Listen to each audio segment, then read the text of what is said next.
8 படிக்கிறேன். வெற்றி கோடியில் வந்து மலையில் நனையும் கணிதம் இதை பற்றி கட்டுரை பற்றி நான் பேச வந்திருக்கேன். இதில் வந்து மலைனா ரொம்ப பிடிக்கும். மலையில் வந்து நல்லா விளையாடலாம், அது பார்த்து கப்பல்லாம் விடுவோம், அதெல்லாம் பிடிக்கும்.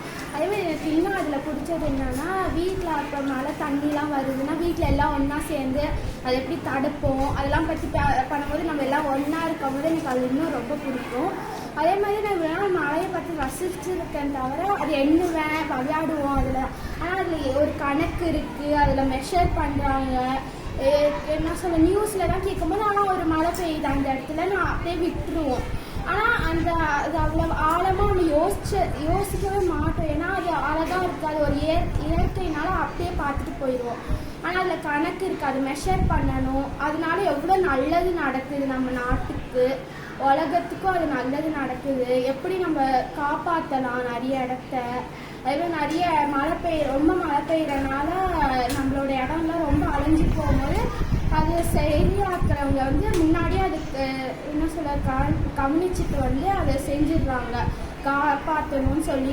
அதே மாதிரி எல்லாம் அந்த நேரத்தில் இன்னும் நிறைய பேர் ஒரு குடும்பம் மாதிரி எல்லாருமே சேர்ந்து இருப்போம் அந்த இடத்துல. ஏன்னா காப்பாற்ற வரும்போது பக்கத்து வீடெல்லாம் பார்க்காம ஒன்றா சேர்ந்து அவங்களுக்கு பக்கத்து வீட்டில் சாப்பாடு செய்ய முடியல அவன் எடுத்துகிட்டு போய் தருவோம்.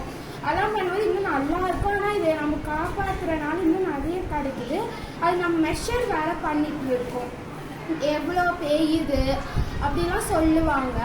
அதெல்லாம் நினைக்கும் போது கணக்கு இதுலேயும் வருதுன்னும் போது எனக்கு இன்னும் சந்தோஷமாக இருக்குது. ஏன்னா கணக்கு நிறைய இடத்துல வரும், இதுலேயும் வருமானது ரொம்ப ஆச்சரியமாகவும் இருக்குது, சந்தோஷமாக இருக்குது. தேங்க்யூ.